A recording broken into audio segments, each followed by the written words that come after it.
dubartoonni yeroo jaarsa isaaniirraa amala adda argan wahii waan jaarsi isaanii isaan kanaa jiru itti fakkaata. Laakiin wantichi akkanaa miti. Wantichi kana irraa baay'ee fagoodha. Viidiyoo kana irratti wajjin ilaalla.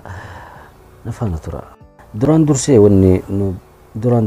wanni nu beekuu qabnu hormoonii wahiitu jira. Hormoonii dhiira dhalaadhaa. Dhalaa irra adda baasu. Hormooniin kun maqaan isaa testosteroon jedhama na fakkaata. Yoo maqaan isaa dogonkoruu baadhe testosterooniin kun dhiira dhalaa irra adda godha.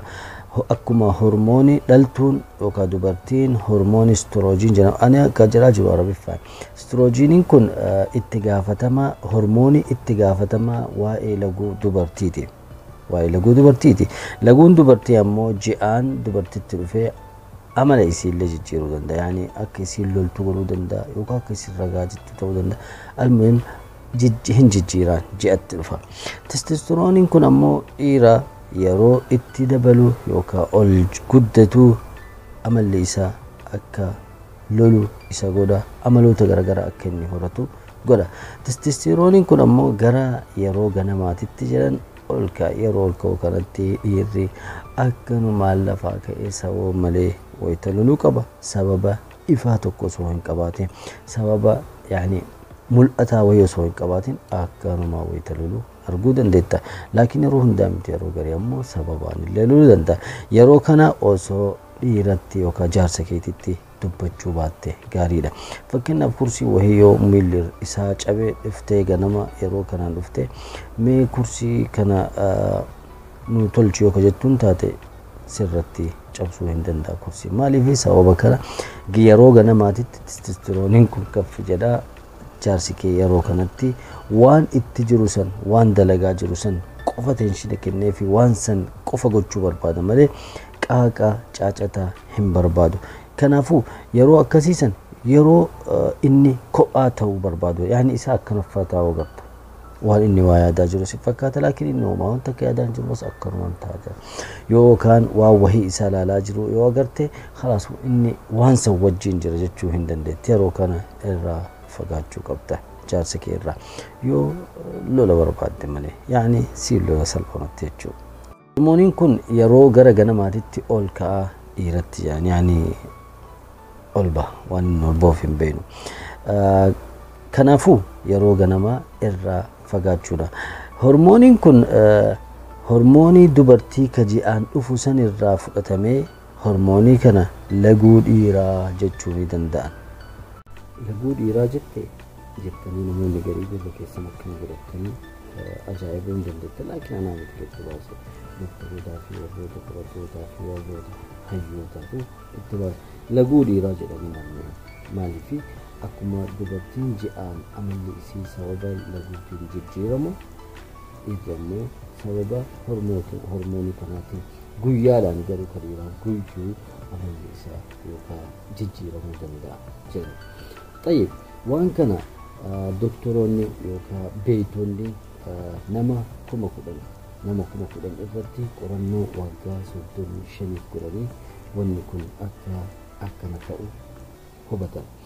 Maaltu akkana ta'a yookaan jettan ta'e yaani dhiirri yeroo hormooniin kun guddatutti hin lolaa hin aaraa akkasuma yoo lolee fi aaruu baate ammoo yaadatu itti bu'a. Yaani akkanatti isa akkanatti ta'uu fa'aa yaadatu itti baata. Yeroo kana irraa fagaachuu qabdu fagumaa laaluu si wayyaa jechuudha. Wanni isin ajaa'ibsiisu yeroo ganamaatitti ol ka'a. Laakiin faallaa isaatitti ammoo yeroo galgalaatitti gad deebi'a. Yeroo galgalaatitti jaarsa kee kursii ganama cabisan galgalatti fiddee kursiin kun cabee jira osoo tolchite maal si fakkaata jechuun hin dandeettu. Yeroo sanitti onnee bal'aadhaan si taqabbaluu danda'a.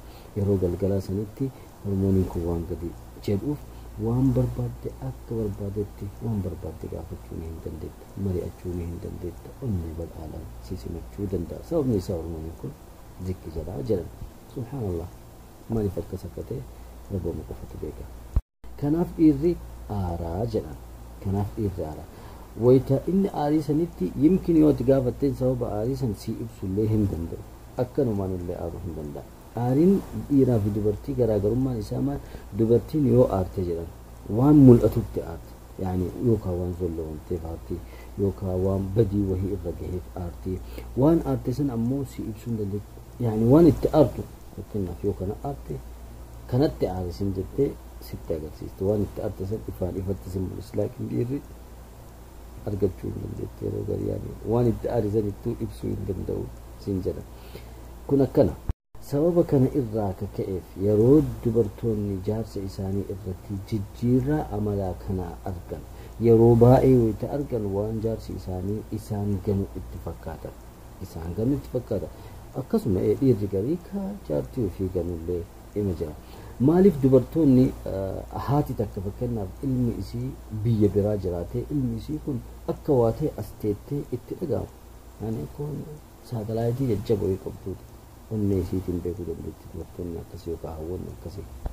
cuunfaan dubbii sababa hormoonii kanaatiin dhiirri yeroo ganamaatitti akka malee aarillee baata yeroo halkaniititti ammoo aariin isaa gadi deebi'a kanaafuu rakkoo keessan gara halkaniititti madda gara guyyaa isaa biyyoota garii keessatti dubartoonni wayita dhufanii doktora warra nafsiyaa bira taa'an wantoota kanneen barsiisanii jedhan laakiin beekennatti waan akkana barsiisanii ani hin beeku almuhim anuu isinitti himee jira almuhim cuunfaan dubbii dubartiin wayita aartuu waan itti aartuu qaba wanni ittiin itti aartullee akka harka kiyyaa kanatti mul'ata laakiin kadhiiraa yeroo garii waan hin mul'annetti yookaan waan ibsuu hin dandeenyetti aaruu danda'a irra yeroo hundaa miti yeroo garii waanuma akka keessanii kanatti aaru waan mul'atu kanatti jechuudha kun akkana kanaafuu amsi kiyya warra dhiiraatiif warroota jaarsa qabdaniif viidiyoo kana erguu hin dandeettan bakka tanarraa jechuudha yeroo aartan rasuula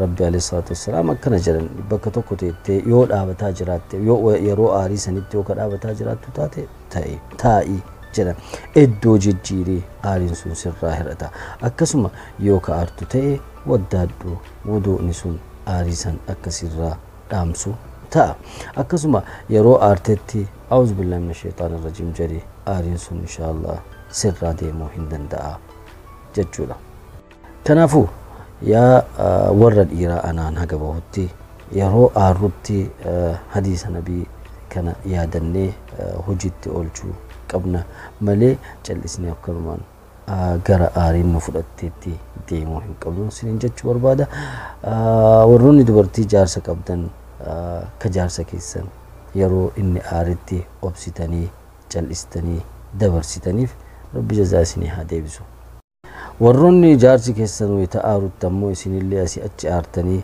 haga haftee ibidda qabsiistan ammoo rabbiin isin lamaanuu haqa jelchuu isinin jechuu barbaada gabaabsee viidiyoo kana gabaabsee hojjedhe bal'inaa inshaallah mata duree biraa irratti wajjin haasofna viidiyoo itti aanutti ammoo maaliif dhiirri dubartii maaliif fahamuu hin dandeenye dhiirri tokko dubartii qajeelatti maaliif beekuu hin dandeenye maaliif fahamuu hin dandeenye oromoffaan fahamuu maal hubachuu hin dandeenye viidiyoo itti aanutti wajjin laalla haga viidiyoo itti aanutti walitti deebinutti nagaa hannaaf tura osoo hin jedhin duratti yoo haaraa taate sabskiraayib gochuu hin dandeenye maatii teenya tajaajilatti dabalamuu hin dandeetta yoo viidiyoon sitti tole immoo laayik gochuu hin dagate yoo baay'ee sitti tole ammoo sheer gochuu hin dagate namoonni biroollee irraa fayyadamuu hin danda'an ati yoo irraa fayyadamuu baatte jechuudha nagaan tura tokko irratti gaafii kana gaafadhee ture akkana jedhee eenyutu irra aaraa dhiira moo dubartiidha